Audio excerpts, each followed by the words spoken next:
Welcome. I'm Nina Gryphon, and this is the Astrology and Magic channel. Today we'll talk about the astrology of November 2023.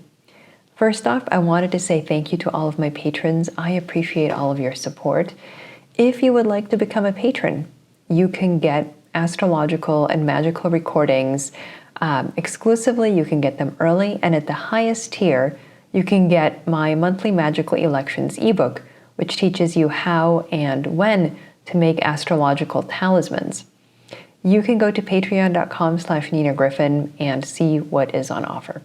The key themes for November are that Jupiter conjoining Uranus is back, not that it ever really left. You may recall from these forecasts over the last few months that Jupiter and Uranus were within 10 degrees of orb in Taurus. In November, the distance between them expands to about 13 degrees, but that's still quite close. This aspect is extreme and shocking in its effects, for progress or for depraved, inhuman behavior. Every time that a faster planet aspects Jupiter and Uranus, it's remaking their connection via a translation of light, first by aspecting one planet and then the other in quick succession. In today's forecast, I will highlight those aspects that are triggering the Jupiter-Uranus conjunction and bringing it to life. Now, these aspects mainly arrive in the first half of November, making that an especially volatile and charged period. Much of November is full of difficult aspects, oppositions, and squares. There really isn't a whole lot of cooperation and goodwill going around at the moment. Instead, the theme is tension and confrontation. Finding agreement and compromise will be challenging between parties who are in conflict or in negotiations at the moment. The good news, though, is that at least we are out of eclipse season, which tended to throw a lot of wild cards into play, making it hard to plan from one day to the next. In that sense, November is a bit more predictable, especially the second half, once we get past the Jupiter-Uranus activating aspects. So November is not necessarily easier than October, but in contrast, we can at least identify existing problems and start making plans for the future. Week 1 of November starts with November 2nd, the Sun at 10 degrees Scorpio opposing Jupiter retrograde in Taurus. This activates Jupiter and Uranus, and there is conflict or tension between the self and the justice and moderation principles. On a personal level, it could be conflict between the ego and the spirit, or legal conflicts. In the larger world, we could see tension between people in charge, the Sun, and religious people, those who are in the judicial system like lawyers or judges, or wealthy people. November 3rd, Venus at 25 Virgo opposes Neptune retrograde in Pisces. It's a moment of beauty, deception, and self-deception. The opposition represents conflict between the reality of beauty and the illusion of beauty, so it's important to keep our feet on the ground. November 4th, Saturn turns direct at 0 Pisces. Now, Saturn turned retrograde June 17th, and with him turning direct, we get forward movement, big changes that are probably going to be most notable starting in late October as Saturn's stationed, into the first half of November as he starts to move forward. Saturn rules limitations and boundaries. In society, he governs the working people, the salt of the earth, farmers, the democratic process. Going direct, blockages involving these groups and issues can start to resolve. So this could be good for resolving labor disputes, especially those involving blue-collar workers or people who are historically at the bottom of the social order whom Saturn governs. On a personal level, the process of reevaluation begins. As Saturn turned retrograde in June, many people started on a journey of dealing with their Saturn issues of death, blockages, limitations, and aging. Or perhaps they chose to ignore those issues. We had 4 months to work on these Saturn matters, and as Saturn goes direct, it's now evaluation time to see how wisely we've spent this retrograde period. November 4th, Mercury at 21 Scorpio will oppose Uranus retrograde in Taurus. It activates Jupiter and Uranus. Again, the inflammatory conflict is going to occur in the middle of negotiations, a mercurial activity, and it is going to be challenging at this time to come to agreement due to a highly volatile and unpredictable atmosphere. November 4th, we also get Mercury having his evening rise or phases at 20 degrees Scorpio. Discussions come to the surface now, and whatever went underground October 8th, when Mercury went into the beams of the sun, is now coming back up. It's a very powerful moment for Mercury and any matters associated with him. Any hidden plans, discussions, agreements, all of these are going to be coming up into the light. Week 2, November 8th, Venus will enter Libra.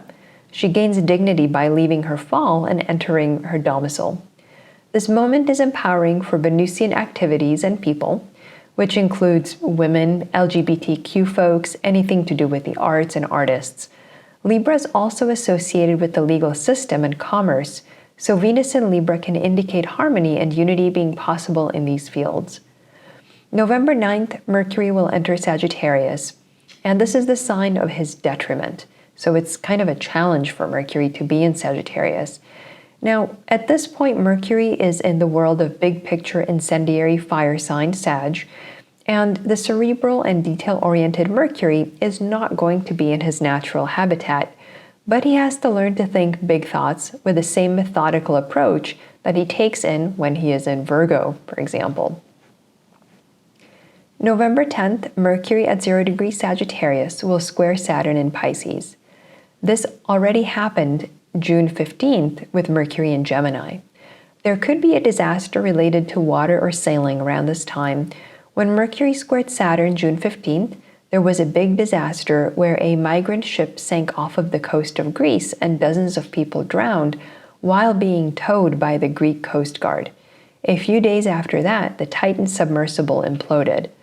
There were also severe storms across the United States, so we could see severe weather now as well. It's a challenging time for mercurial activities. Learning, discussion, movement, or exploration are all stymied and challenged now. November 11th, Mars at 21 Scorpio opposes Uranus retrograde in Taurus. This obviously heavily activates the Jupiter-Uranus conjunction. It's a period of high volatility, high conflict potential. The most incendiary planet, Mars, faces off with the most volatile and unpredictable planet, Uranus.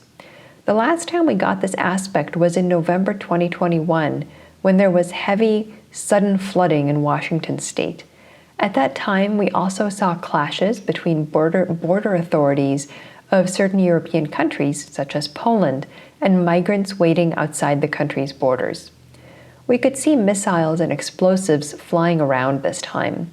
In 2021, Russia blew up one of its own satellites, which created a lot of dangerous debris for the International Space Station. So this aspect can indicate material things or social compacts suddenly collapsing or becoming overwhelmed or exploding. Week 3, November 13th, we've got a new moon at 20 Scorpio. This again activates Jupiter-Uranus and continues the theme of the Sun-Mars conjunction that will occur or will become exact in a few days. The days surrounding this new moon are the energetic peak of November in their intensity and Sturm und Drang. Definitely it's not an easy time to come to agreement. The temperature is turned up now and the parties are out for blood. The new moon opposes Uranus, so the Mars-Uranus opposition and its themes of breakdown, explosion, and collapse will echo for the next 2 weeks, until the full moon hopefully introduces a new dynamic. We'll see whether that really comes to pass. This new moon also includes Mercury square Saturn, so the events associated with that aspect, such as those maritime disasters, severe storms, rain, all of that get baked into the zeitgeist for the next 2 weeks as well. November 13th, the Sun at 21 Scorpio opposes Uranus in Taurus, again activating Jupiter-Uranus. I sense a theme here. This bookends the Sun-Jupiter opposition from November 2nd. The Sun first opposed Jupiter and now opposes Uranus, creating a translation of light between Jupiter and Uranus and activating their wide conjunction. This is going to be a battle between trying to keep the ego and its constructs on a steady course and extreme outside events that throw a monkey wrench into the machinery. This opposition is happening in fixed signs, so we are thinking about wanting things to stay the same, but instead they're being forcibly and drastically reorganized at a molecular level into new forms. November 15th, we've got Mercury at 7 Sagittarius, sextile Venus in Libra. This is aspect 3 of 4 in 2023. The first was May 12th. The second is June 17th. We have November 15th now. And then there is one coming up December 11th. It's an aspect of rare opportunity for harmony and collaboration for the greater good, right in the middle of the military war zone that is November 2023. Given all the background noise with all these aggressive aspects, we cannot be sure of reaching agreement, but around November 15th is the moment to try. Interestingly, this is around the time when the US is supposed to run out of money to run the government, because the US House of Representatives majority did not follow through on their obligation to authorize a budget, so there could be a chance to find a path forward now. The alternative, of course, is for the government to shut down. In addition, with Venus involved, we're going to be getting news relating to women's rights, healthcare, women's roles in religious organizations, but also topics like gun control in the US and elsewhere. We could hear about famous individuals who have to make important legal choices and things like pleas and major decisions like that, because legal strategy is mercurial in nature. There could be news surrounding the US border, as the ability to welcome and integrate people of different backgrounds is a fundamentally Venusian societal function. November 17th, the Sun will conjoin Mars at 25 Scorpio. The last conjunction was October 2021 in Libra. Around that time, the US raised the debt ceiling to avert default. So this combination can lead to agreements and deals, although it's an agreement of the arm-twisting kind. I think of Sun and Mars in conjunction kind of like a plea deal, where a defendant pleads guilty to a lesser crime in order to avoid a higher penalty. Planets conjoining the Sun are fully in the Sun's power due to the immense and total potential destruction of combustion. So you can imagine this is not a comfortable moment for Mars, even though he is in his own sign. That is just the nature of the Sun. It can burn anything.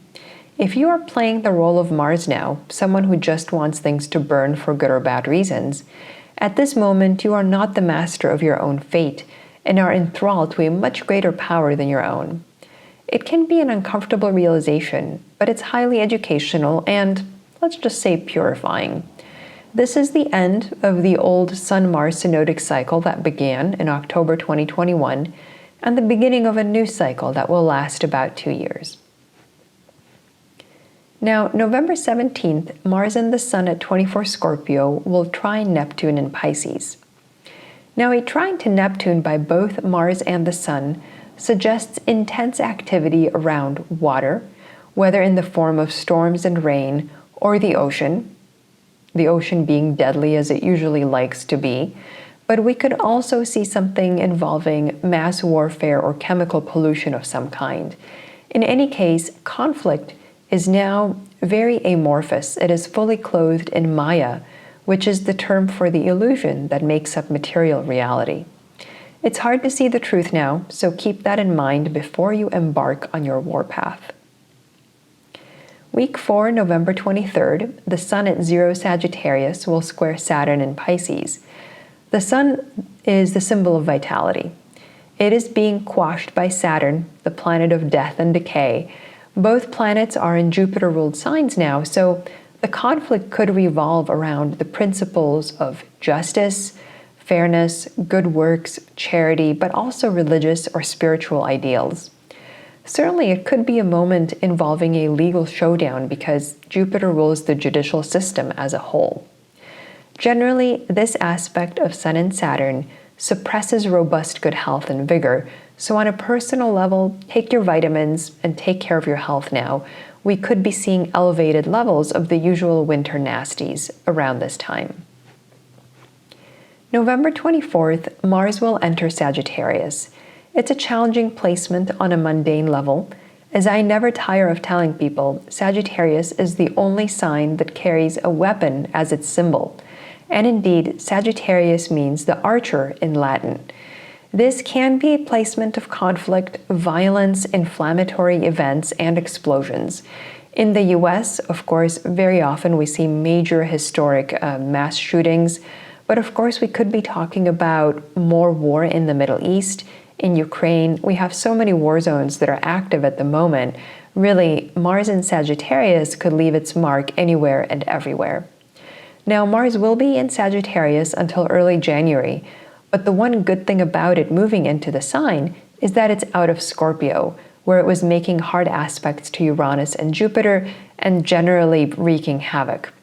This leads me to the aspect of November 25th, when Mars at 0 Sagittarius squares Saturn in Pisces. Now, Mars sort of ran amok in Scorpio. Yes, it got schooled at every turn because of combustion, but it kept trying to create havoc as it went along. Mars-Saturn squares don't usually end well for Mars. Saturn is direct now, and Mars is inferior to Saturn, so the archer hits a granite wall at this time, and pretty hard. Again, it's not a great time to embody Mars. If you have to be anyone in this little scene, it's much better to be Saturn, the planet of limitations who says, talk to the hand of stone. Week 5, November 27th, we get the full moon at 4 degrees Gemini. This full moon has Mars conjoining the Sun in Sagittarius, and it's a volatile and intense combination. However, Saturn is now squaring the full moon axis and Mars, suggesting that a lid is being put on this hot mess. That Mars-Saturn energy from a couple days earlier is part of this full moon, and therefore it's being brought to bear over the next couple of weeks. It should bring the temperature down significantly. This could easily play out in the US, since the US responds to activity along the Gemini-Sagittarius axis so strongly. Now, Uranus is no longer involved with the Sun or Moon in this lunation, which is a silver lining. It's not a great full moon in terms of peace, harmony, and agreement, but there will be fewer inflammatory aspects in the following 2 weeks to feed that energy. So unlike the new moon of 2 weeks ago, we might be on a somewhat better path. November 27th, Mercury at 24 Sagittarius will square Neptune in Pisces. This is the second of 3 aspects. The first was June 25th, and the next one is going to be December 26th. The first aspect in the series came just a few days after the 2 maritime disasters that I mentioned earlier, the migrant ship that sank June 15th, and the Titan submersible that sank on June 18th. So we could see some kind of repeat of these disaster themes. My advice personally would be to stay off of risky vessels. The odds aren't high that something will happen to you specifically, but why tempt the gods? Again, we could also be experiencing stormy weather. In the Northern Hemisphere, it is certainly that time of year. Thanks for watching. I'm Nina Gryphon, and this is the Astrology and Magic channel.